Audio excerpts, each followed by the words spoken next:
I still remember the way the courtroom air conditioning hummed that Thursday morning, how the fluorescent lights made everything look pale and unreal, how my hands wouldn't stop shaking as I gripped the edge of the wooden bench. My lawyer leaned over and whispered that we were next, and I nodded, but I couldn't feel my own head moving. Across the room, he sat with his attorney, a man in a charcoal suit who looked like he billed $400 an hour. My ex-husband looked calm, confident. He glanced at his phone, scrolled, smiled at something. Like this was just another Tuesday. Like 23 years of marriage could be dismantled with the same ease as canceling a subscription. The judge called our names. I stood. My knees felt weak. I thought about all the women who had stood in this same spot, in courtrooms just like this one, in every county across America, watching men take everything and walk away smiling. I wondered if they had felt this same cold knot in their stomach. If they had asked themselves the same 3 questions I was asking. How did I let this happen? How did I become so invisible in my own life? And how on earth was I going to survive what came next? If this story has already touched your heart, subscribe now, leave a like, and tell me in the comments what city you're watching from. We had met at a state university fundraiser back in the late 90s. I was 24, working part-time in the alumni office while finishing my degree. He was 28. Already climbing the ladder at a commercial real estate firm downtown.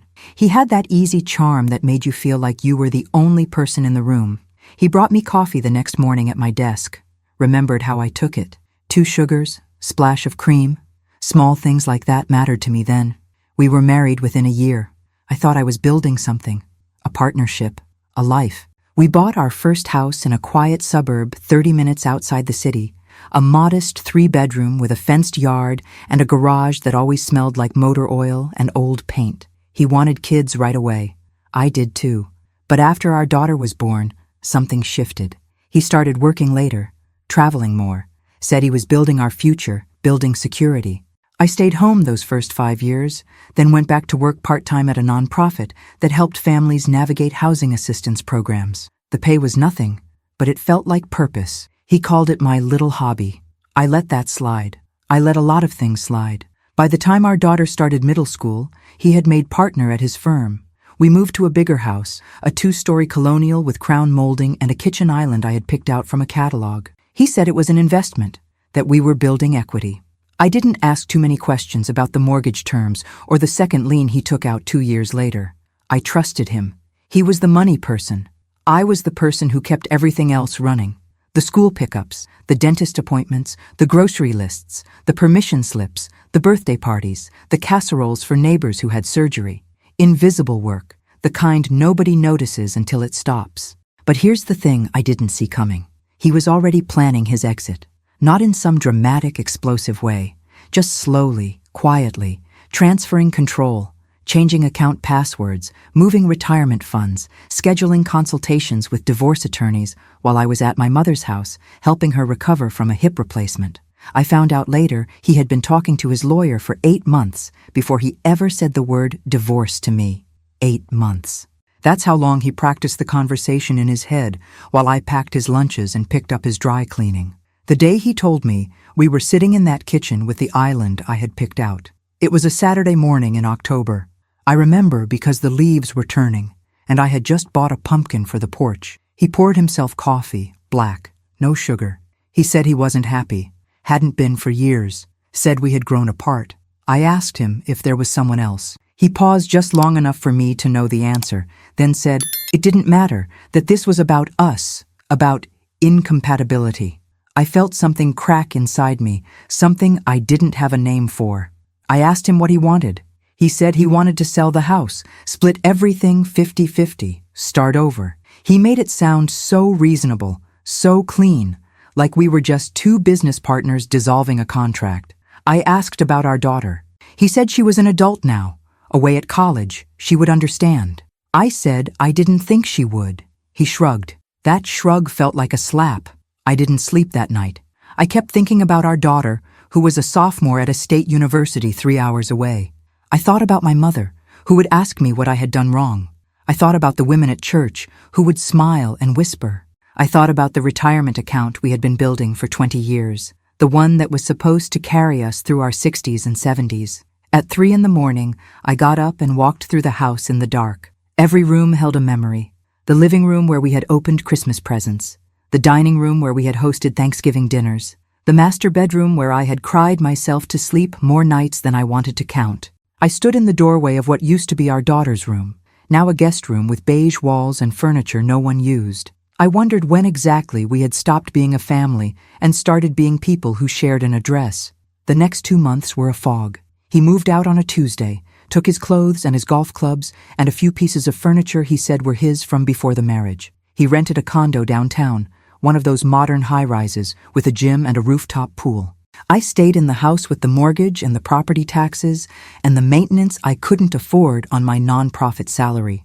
He said we would figure it out, that his lawyer would send over a proposal. When the proposal came, it was a stack of documents in a manila envelope, dropped off by a courier service on a Thursday afternoon.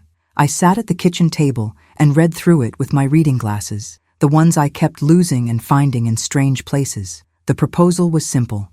He wanted the house sold, wanted his retirement account kept separate, claimed it was his because he had earned it, wanted to split the proceeds from the sale after paying off the mortgage and the second lien. I did the math in my head. After everything was paid, I would walk away with maybe $60,000, maybe. He would walk away with his 401k intact, his pension from the firm, and his freedom. I called him, asked him if he was serious. He said it was fair, that I hadn't contributed financially the way he had, that I had chosen to work part-time, chosen my little hobby over real income. I felt my face get hot. I said, I stayed home with our daughter while you built your career. I managed the house, the bills, the appointments, everything that kept your life running so you could focus on work. That was a contribution. He sighed, the kind of sigh that meant he thought I was being dramatic. He said, Look, I'm trying to be fair here. You can fight me if you want, but all that's going to do is eat up money and legal fees. Just take the deal and we can both move on. I said I needed time to think. He said I had 2 weeks. The closing was scheduled for the week after Thanksgiving. Then he hung up. I sat there holding the phone, listening to the dial tone, feeling like the floor had dropped out from under me. I didn't tell anyone at first, not my mother, who had just moved into an assisted living facility and didn't need more stress, not my daughter, who was in the middle of midterms and already anxious about her student loans, not my closest friend from church, who I knew would just tell me to pray harder and trust God's plan. I kept it inside, let it sit like a stone in my chest. I went to work, smiled at my coworkers, helped families fill out paperwork for rental assistance and emergency loans. I listened to their problems, their fears about eviction and foreclosure, and I felt like a hypocrite. Here I was, helping people navigate housing crises, while I couldn't even protect my own home. At night, I would sit in the living room with the lights off and wonder how I had spent 23 years building a life with someone who could discard me like an outdated appliance. The house felt too big and too quiet. Every creak in the floorboards reminded me I was alone. Then, one afternoon at work, my boss called me into her office. Her name was Linda, and she had been running the nonprofit for 15 years. She was a no-nonsense woman in her early 60s with short gray hair and a desk covered in stacks of case files. She closed the door behind me and said, "Sit down." I sat. She said, "I got a call today from a colleague of mine, a lawyer named Sharon Caldwell. She said she heard through the grapevine that you might be going through a rough divorce. Is that true?" I felt my face flush. I nodded. Linda said, "Why didn't you tell me?" I said I didn't want to burden anyone. She shook her head. "You help everyone who walks through that door. You're allowed to need help too." She slid a business card across the desk. Sharon Caldwell, family law attorney. Linda said, "She's good, she's fair, and she does some pro bono work for people who can't afford her full rate. Call her." I almost didn't. I spent 2 days staring at that business card, propped up against the lamp on my kitchen counter. But on the 3rd day, I picked up the phone and called. Sharon answered on the 2nd ring. Her voice was calm, professional, warm. She said Linda had told her a little bit about my situation and asked if I wanted to meet. I said I didn't have money for a lawyer. She said, "Let's talk first, then we'll figure out the money." We met at a diner off the highway, one of those places with vinyl booths and coffee that tastes like it's been sitting on a burner since dawn. She was in her 50s, gray hair pulled back in a bun, no wedding ring, sensible shoes. She ordered tea and I ordered nothing, just sat there with my hands folded on the table. She asked me to tell her everything, so I did. I told her about the mortgage and the second lien and the retirement account and the 2-week deadline. I told her about the years I stayed home, the part-time work, the invisible labor that never showed up on a tax return. I told her I felt stupid. She looked at me and said, "You're not stupid. You're just used to believing his version of the story." She asked to see the proposal. I had brought it with me, folded in my purse. She read through it slowly, making notes in the margins with a pen that clicked every time she pressed it. When she finished, she looked up and said, "He's trying to steamroll you, and he's counting on you not knowing your rights." She explained that in our state, retirement accounts accumulated during the marriage were marital property, even if only one spouse contributed. She explained that my years at home raising our daughter and managing the household had economic value, that I had sacrificed earning potential to support his career. She said the house sale timeline was aggressive, designed to pressure me into accepting less. She asked if I wanted to fight. I said I didn't know if I had the strength. She said, "Strength isn't about feeling ready. It's about deciding you're worth it." Then she told me her rate, which was less than I expected, but still more than I could afford. I started to shake my head, but she held up her hand. She said, "I'll take half my usual fee. The rest you can pay me when the settlement comes through. Deal?" I felt something loosen in my chest. Relief, maybe. Or hope. I said yes. Sharon filed a response to his proposal and requested a delay on the house sale. She argued that I needed time to secure independent financial advice and that the division of assets needed proper evaluation. His attorney pushed back hard, sent angry letters about delays and unnecessary litigation. My ex-husband called me 3 days later, his voice tight with frustration. He said, "What the hell are you doing? I thought we agreed to keep this simple." I said, "You agreed. I didn't." He said I was making this harder than it needed to be, that I was wasting money on lawyers when we could just settle this like adults. I said, "Adults don't hide assets and pressure their spouse into signing away their rights." There was a long silence on the other end. Then he said, "I don't know what your lawyer told you, but I'm not hiding anything. Everything I'm offering is fair." I said, "Then you won't mind waiting for a proper evaluation." He started to argue, but I cut him off. I said, "Talk to your lawyer. I'll talk to mine." Then I hung up. My hands were shaking, but for the first time in our marriage, I didn't try to smooth things over, didn't try to make him comfortable. That silence felt like power, small, fragile, but real. A week later, my daughter called. She said she had tried to reach her dad, and he hadn't answered. She asked if everything was okay. I hesitated. I hadn't wanted to tell her over the phone, hadn't wanted to dump this on her in the middle of the semester, but I also didn't want her to hear it from him first, filtered through his version of events. I said, "Sweetheart, your dad and I are getting a divorce." There was silence on the other end. Then she said, "What? When? Why didn't you tell me?" I said I didn't want to worry her. She said, "Mom, I'm not a kid. You should have told me." I apologized. She asked what happened. I gave her the basics. Your dad wants a divorce. He moved out. We're negotiating the settlement. I didn't tell her about the hidden account or the pressure tactics or the 2-week deadline he had tried to impose. She said, "Are you okay?" I lied and said yes. She didn't believe me. She said, "I'm coming home this weekend." I said she didn't need to do that. She said, "I'm coming." She showed up Friday evening with a backpack and a pizza. We sat at the kitchen table and she asked me to tell her everything. Really everything. So I did. I told her about the proposal, about Sharon, about the fight over the retirement account and the house. She listened, her jaw getting tighter with every detail. When I finished, she said, "He's unbelievable. He's really trying to screw you over." I said it wasn't about screwing me over. It was about what he thought was fair. She said, "Mom, stop defending him. He's being an ass." I didn't argue. We spent the weekend together and it felt like something shifted between us. She wasn't my little girl anymore. She was a young woman who could see the situation clearly, who could call it what it was. On Sunday, before she drove back to school, she hugged me tight and said, "Don't let him bully you. You deserve better." I promised I wouldn't. The hearing was set for early December, 2 weeks before Christmas. Sharon said we needed documentation, bank statements, tax returns, records of household expenses I had managed, proof of the second lien, and where that money had gone. I spent 3 days going through old files in the basement, boxes of paperwork I had saved out of habit. I found mortgage statements, credit card bills, receipts for home repairs. I found a letter from the bank approving the second lien, dated 4 years earlier. The letter said the funds were for home improvements, but I remembered that year. We hadn't done any major renovations. I called Sharon. She said, "That's interesting. Very interesting." She requested records from the bank, subpoenaed transaction histories. It took a week, but when the records came back, they showed the money from the second lien had been transferred into an account I didn't recognize.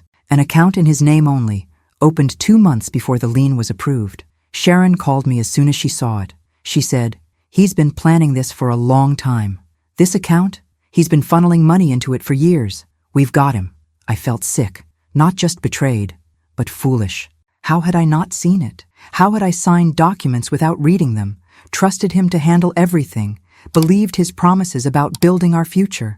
Sharon said it wasn't my fault, that financial abuse often looked exactly like this. One partner controlling all the information, making the other feel incompetent or paranoid for asking questions. She said we could use this, that hiding marital assets was illegal, that the court would not look kindly on someone who had systematically drained equity from the family home to fund a secret account. But she also warned me that exposing this would make him angry, that he might retaliate by trying to make me look bad in other ways. I said I didn't care. I was tired of being afraid of his anger, tired of managing his emotions at the expense of my own stability. 2 weeks before the hearing, I ran into one of his colleagues at the grocery store. A man named Brad, who I had met at firm holiday parties over the years. He was in the produce section, looking at apples. He saw me and his face did something strange.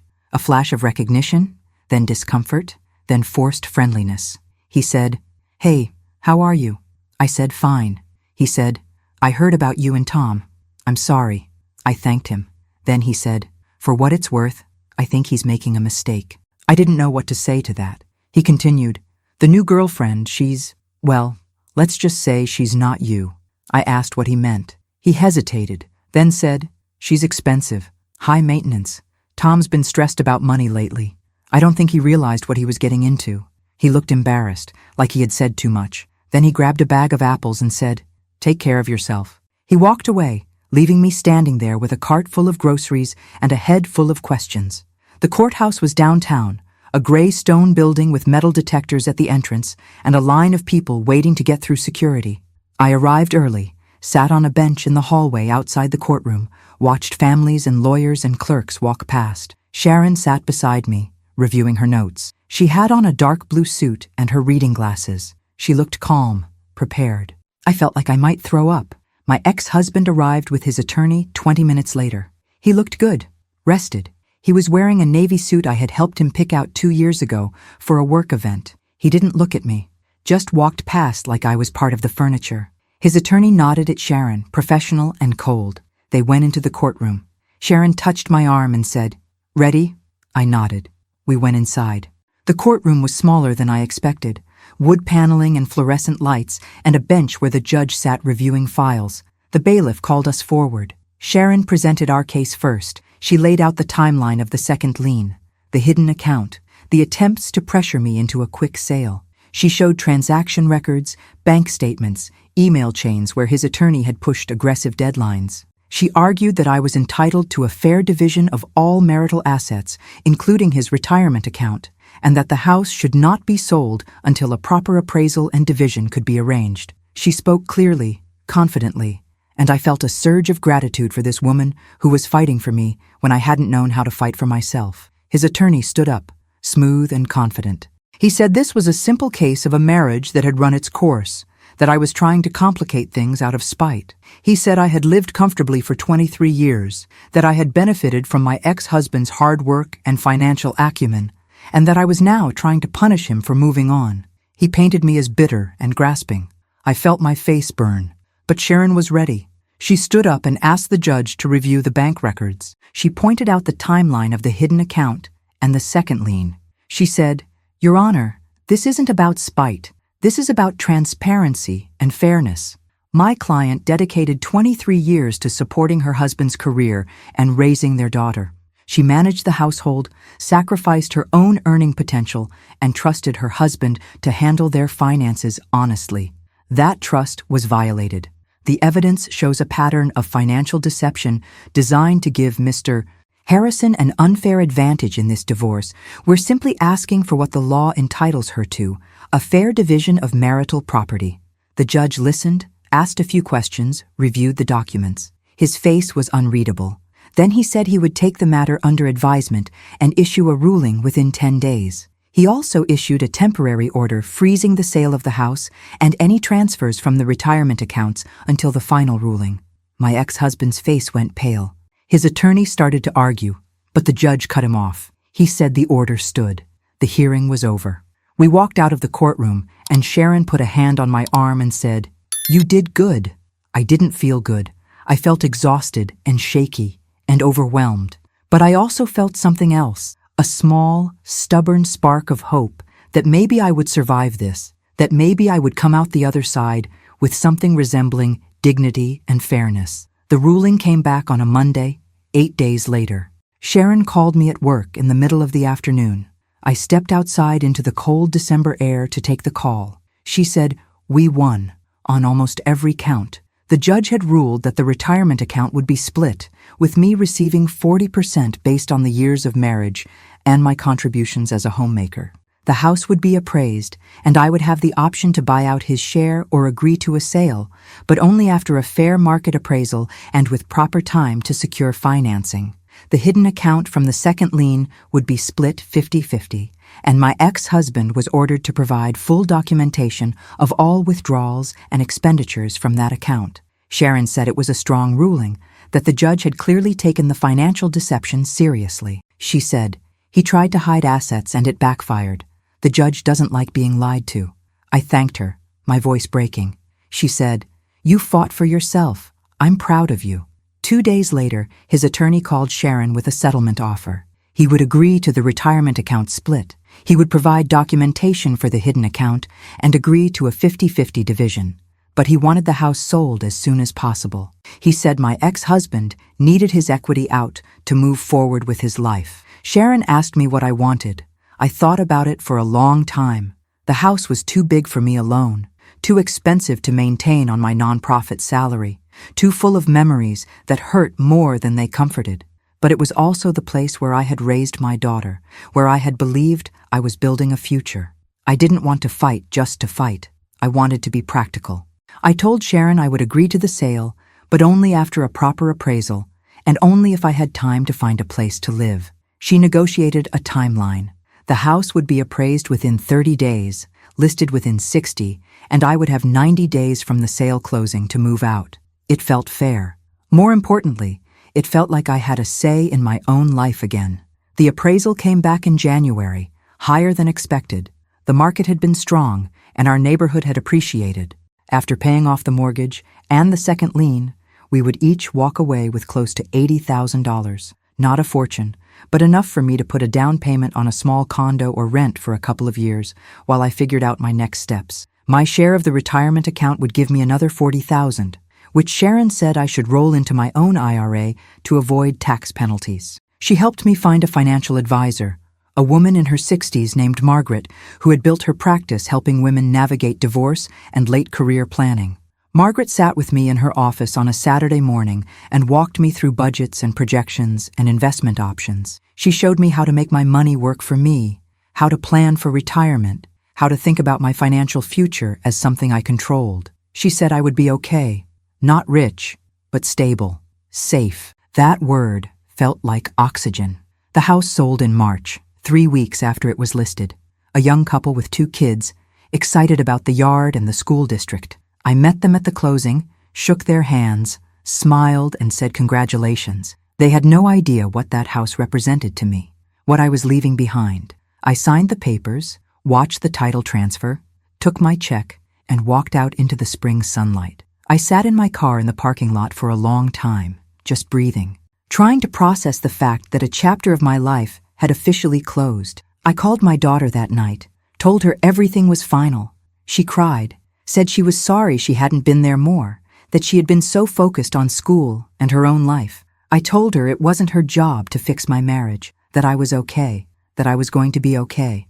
I moved into a 2-bedroom apartment in a complex near the nonprofit where I worked. It was smaller, quieter, nothing fancy, but it was mine. I picked out furniture from thrift stores and estate sales, hung pictures on the walls, bought plants for the windowsills. My daughter came to visit over spring break, helped me paint the 2nd bedroom a soft yellow. We ordered pizza and sat on the floor eating straight from the box, and she said, "You seem different, Mom. Lighter." I didn't know how to explain it. I had lost a lot, but I had also found something, a sense of self, a sense of control. I wasn't waiting for someone else to decide my worth or my future. I was building it myself, piece by piece, choice by choice. Then in late April, something unexpected happened. I was at a charity fundraiser for the nonprofit, one of those evening events at a convention center with silent auctions and speeches and donated wine. I didn't usually go to these things, but Linda had insisted, said it was important for the staff to show up and network with donors. I wore a simple black dress I had bought at a consignment shop and uncomfortable heels that made my knees ache. I was standing near the auction table, looking at a basket of spa products, when a man approached me. He was tall, silver hair, probably in his early 60s, wearing a well-tailored suit. He smiled and said, "Excuse me, but you look so familiar. Did you go to the State University in the late 90s? I was surprised. I said yes. He extended his hand and introduced himself. His name was Robert Brennan, and he said he had been a graduate student there around the same time, working on his MBA.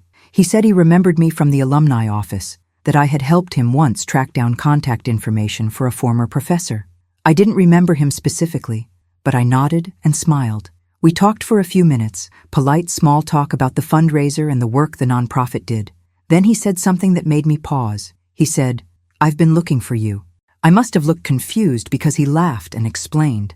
He said after graduate school, he had started a consulting firm that specialized in affordable housing development and nonprofit partnerships. Over the years, his firm had grown, worked with cities and states across the country to create sustainable housing solutions for low-income families. He said he had been following the work our nonprofit did, had been impressed by some of the programs we had implemented. He said he was looking for someone with experience in housing advocacy and community support to join his team as a senior consultant, someone who understood the human side of housing policy, not just the numbers. He said when he saw me tonight, he had recognized me from all those years ago and wondered if I might be that person. I didn't know what to say. I stammered something about being flattered, but not sure I was qualified. He handed me his business card and said, "Think about it. Call me next week if you're interested. I think you'd be perfect." I went home that night and looked him up online. Robert Brennan was not exaggerating. His firm was successful, well-respected, with offices in 4 states. He had been featured in industry publications, spoke at conferences, advised city councils on housing policy. This was real. This was a legitimate opportunity. I thought about the offer for 3 days, turned it over in my mind, wondered if I was crazy to even consider it. I loved my work at the nonprofit, but the pay was terrible and the resources were always stretched thin. This would be a real salary, benefits, the chance to do meaningful work on a bigger scale. I called him on a Thursday afternoon.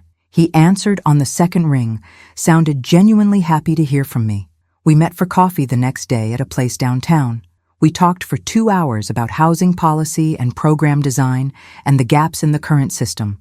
He asked me questions that made me think, listened carefully to my answers, challenged my assumptions in a way that felt energizing rather than condescending. At the end of the conversation, he offered me the job. The salary was more than double what I was making. I asked for a day to think about it. He said, "Take a week." I talked to Linda. She said she would be sad to lose me, but she understood. She said, "You've given this place 5 years of your best work. It's okay to take an opportunity that values you financially as well as professionally." I talked to my daughter. She said, "Mom, this is amazing. You should absolutely do it." I talked to Margaret, my financial advisor. She ran the numbers, showed me what the salary increase would mean for my retirement planning, my stability, my future. She said, "This is a game changer." I called Robert on Monday and said yes. I started in June, just after my daughter finished her sophomore year. The work was challenging, demanding, but deeply satisfying. I traveled to site visits in 3 different states that first month, met with community leaders and city planners and nonprofit directors. I helped design programs that actually made a difference, that created pathways for families to access stable housing and build equity. Robert was a good boss, supportive and collaborative, never condescending. He treated me like a colleague, valued my input, trusted my expertise. For the first time in years, I felt seen, not as someone's wife or someone's mother, but as myself, a professional with skills and experience and something valuable to offer. The firm had a team of 12 consultants, most of them younger than me, and they welcomed me without the territorialism I had feared. We worked long hours, but the work mattered.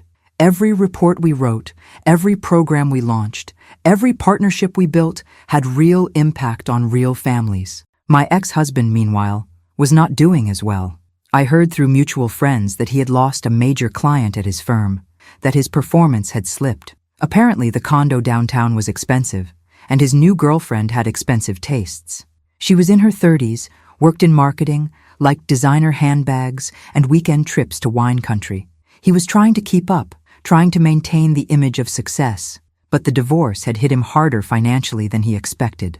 The retirement account split, the division of the house proceeds, the legal fees. He had walked away with less than he planned, and he was scrambling to rebuild. I didn't take pleasure in it, exactly. But I didn't feel sorry for him either. He had made choices. He was living with the consequences. That felt like justice. Not the dramatic, explosive kind you see in movies. Just the quiet, inevitable kind that comes from reality catching up with poor decisions. By fall, I had settled into a rhythm. Work, home, weekend visits with my daughter when she had time. I joined a book club at the library, started taking yoga classes at a studio near my apartment. Small things, but they felt like reclaiming pieces of myself I had lost. Robert and I became friends, the kind of easy professional friendship that sometimes develops between colleagues who respect each other. He was divorced too, had been for almost a decade. He understood the strange grief of it, the way you could mourn a marriage even when you knew it needed to end. We had lunch sometimes after site visits, talked about work and life and the absurdity of starting over in your 50s. It was comfortable, uncomplicated. I wasn't looking for romance. I was looking for stability, and I had found it. In November, almost exactly a year after my ex-husband had first said he wanted a divorce, his attorney called Sharon.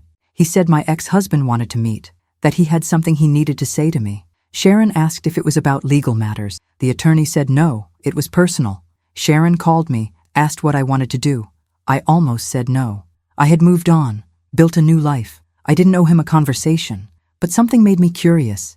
Maybe I wanted to see him one more time, see if the man who had broken my heart and upended my life felt any regret.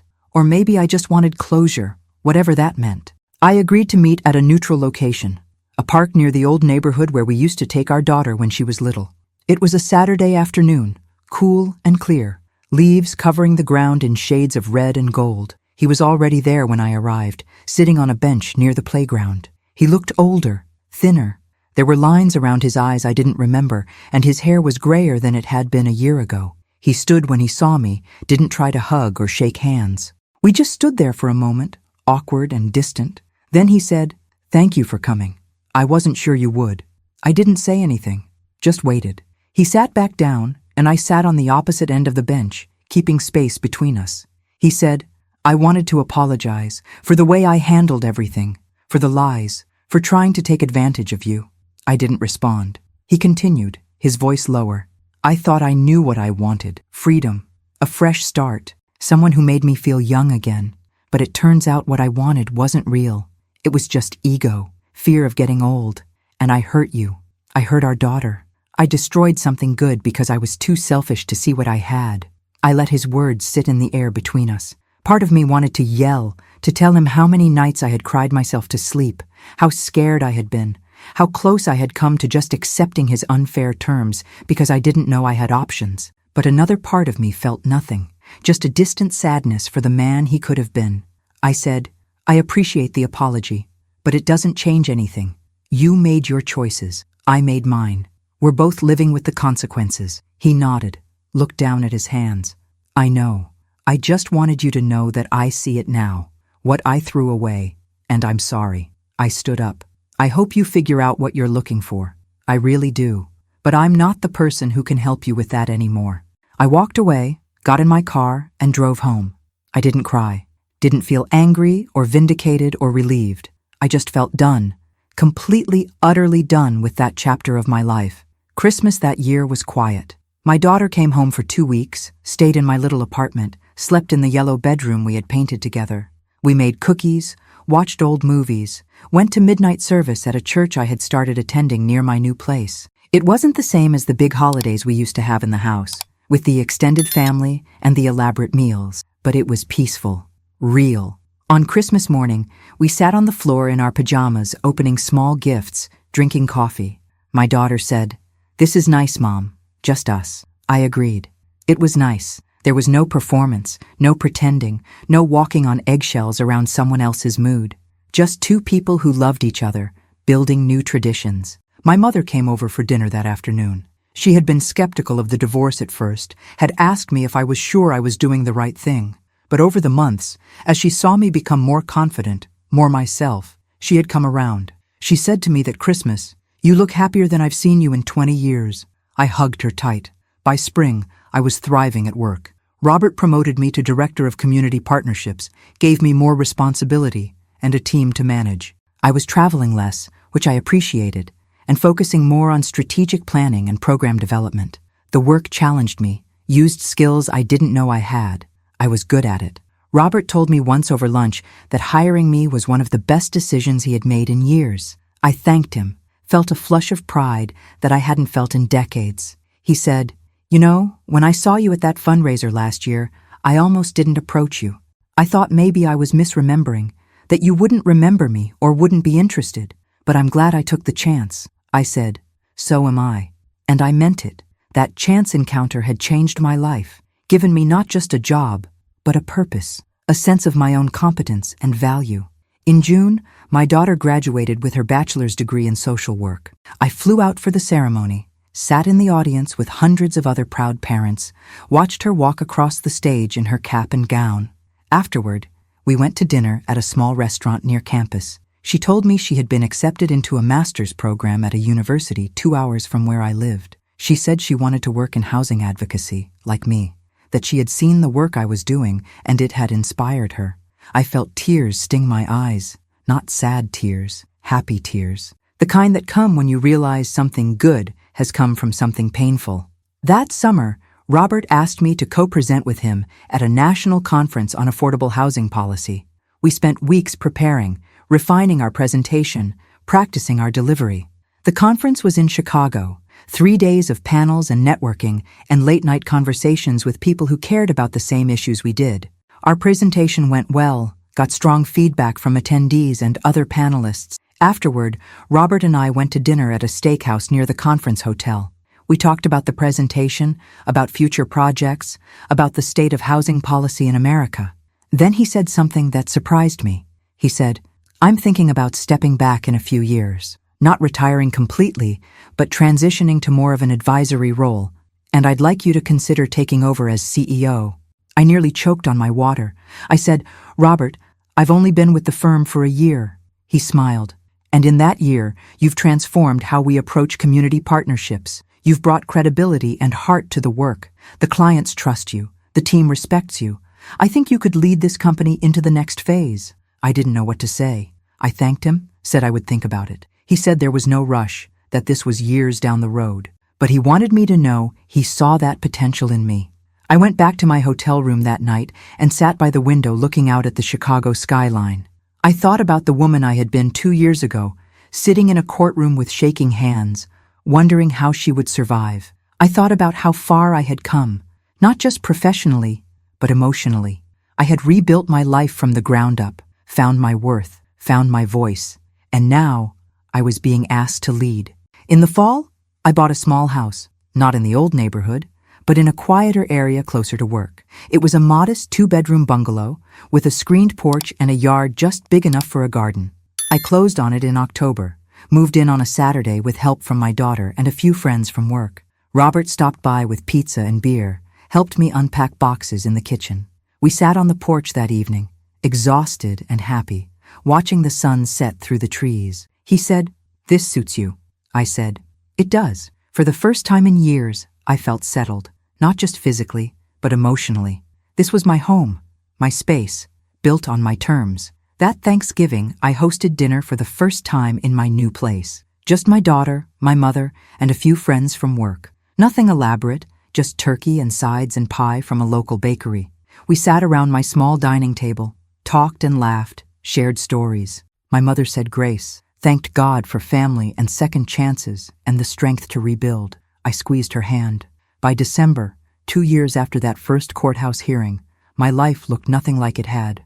I had a job that challenged and fulfilled me, a home that was mine, a daughter who was thriving, friendships that were genuine. I wasn't wealthy.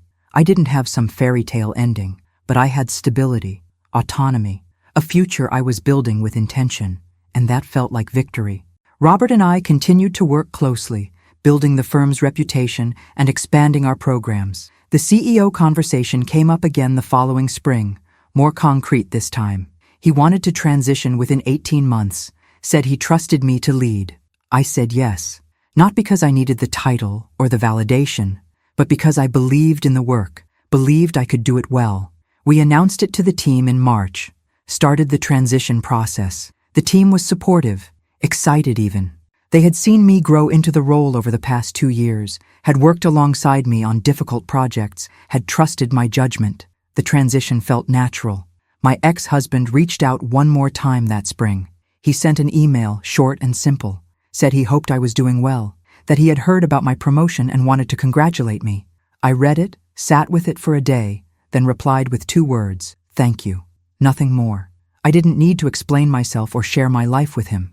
Didn't need to rehash the past or offer forgiveness I didn't feel. I just needed to acknowledge his words and move on. In May, my daughter finished her first year of grad school. She came to visit for a weekend. We sat on my porch in the evening, drinking iced tea and watching fireflies in the yard. She said, "Mom, can I ask you something?" I said, "Sure." She said, "Do you ever regret it? The marriage, I mean. All those years." I thought about it, really thought about it. Then I said, "No, I don't regret it. It gave me you. It taught me things about myself I needed to learn. But I'm glad it's over. I'm glad I get to be who I am now." She nodded. "I'm glad too. You seem happy." I smiled. "I am." That summer, my daughter came home with news. She had met someone, a classmate in her master's program, someone kind and steady and respectful. She said she wasn't rushing into anything, but she wanted me to know. She said, "I learned from you, Mom. I learned what to look for, what not to settle for." I hugged her tight. The official CEO transition happened that September. Robert stepped into his advisory role, and I became CEO of the firm. The first few months were intense, a steep learning curve even though I had been preparing for it. But I loved it. Loved the challenge, the responsibility, the opportunity to shape the firm's direction.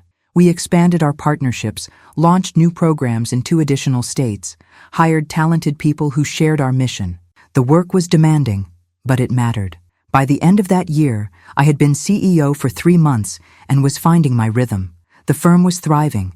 My daughter was building her career and her life. I had peace and purpose. In February, 5 years after the divorce began, my daughter called with news. She was engaged. I asked to hear all the details. She told me about the proposal, about her fiancé, about their plans. She said they were planning a small wedding the following spring, just close family and friends. She asked if I would help her plan it.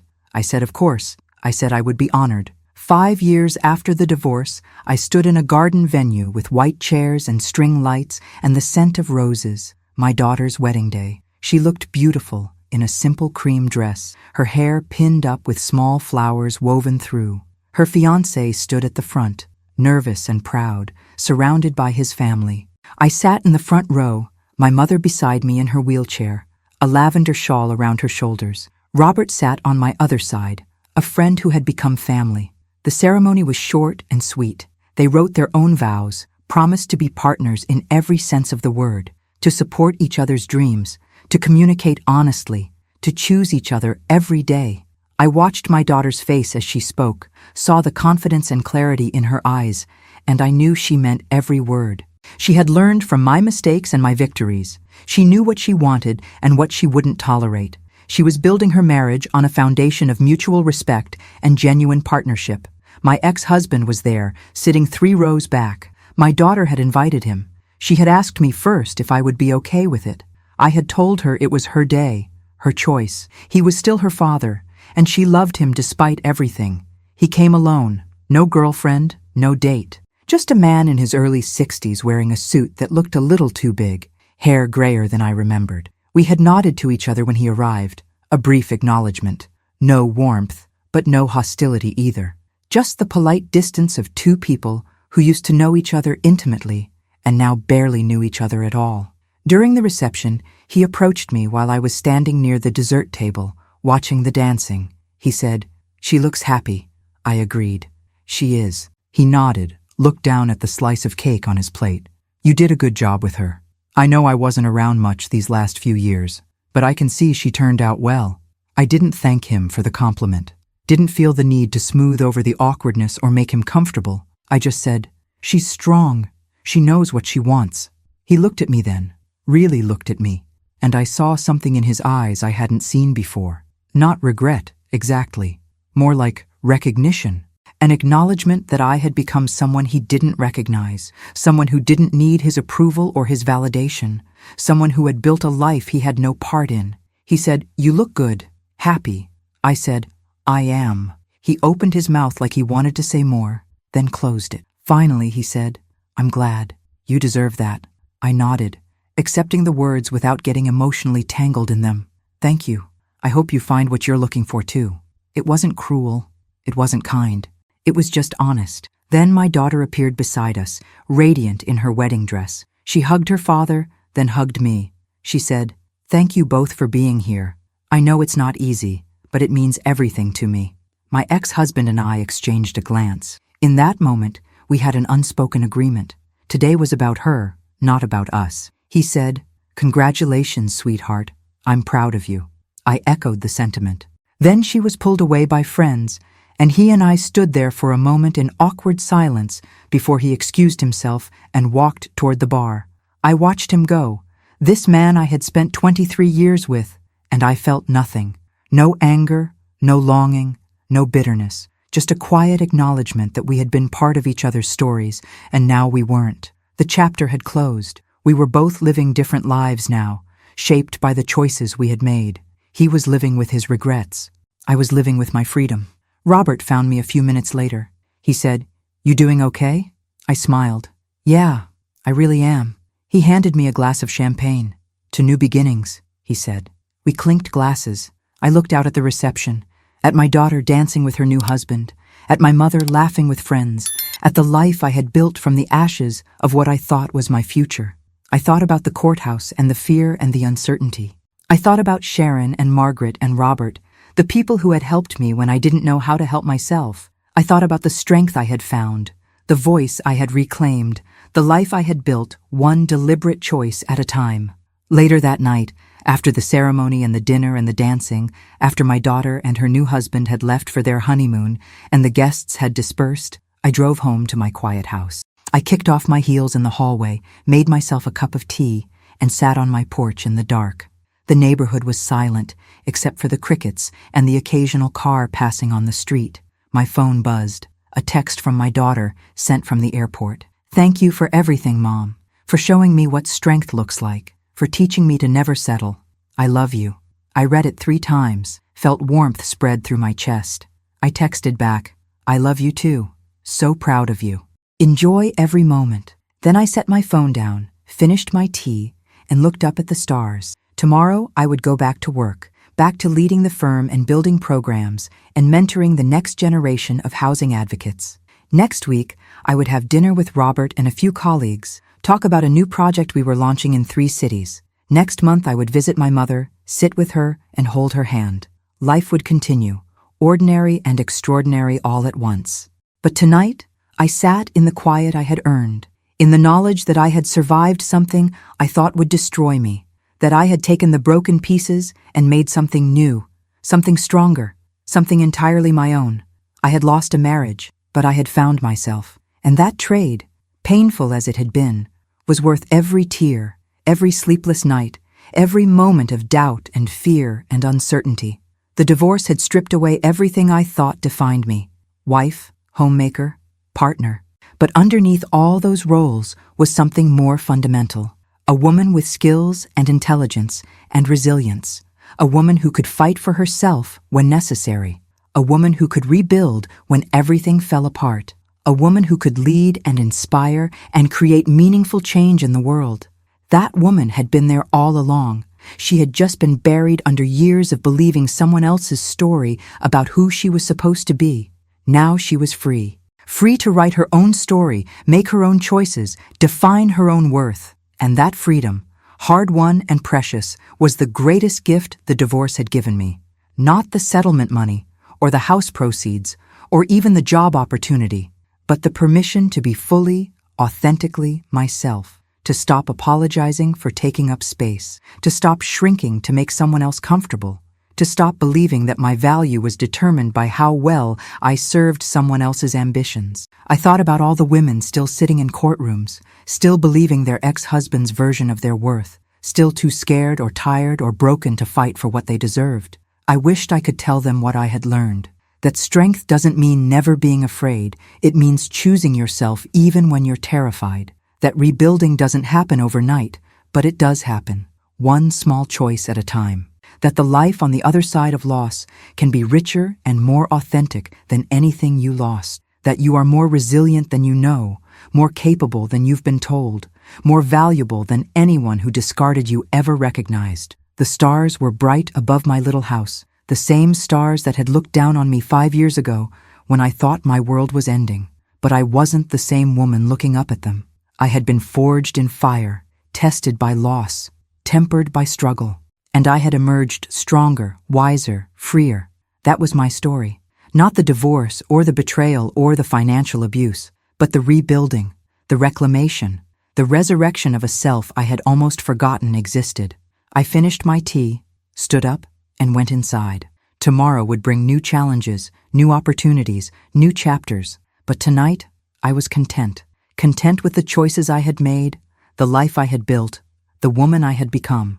And that contentment, earned through pain and persistence and unwavering belief in my own worth, was more valuable than any marriage, any house, any version of success I had once thought I needed. If this story has touched your heart, subscribe now, leave a like, and tell me in the comments what city you're watching from. That helps us keep sharing stories of strong women, families, and the unexpected turns of life.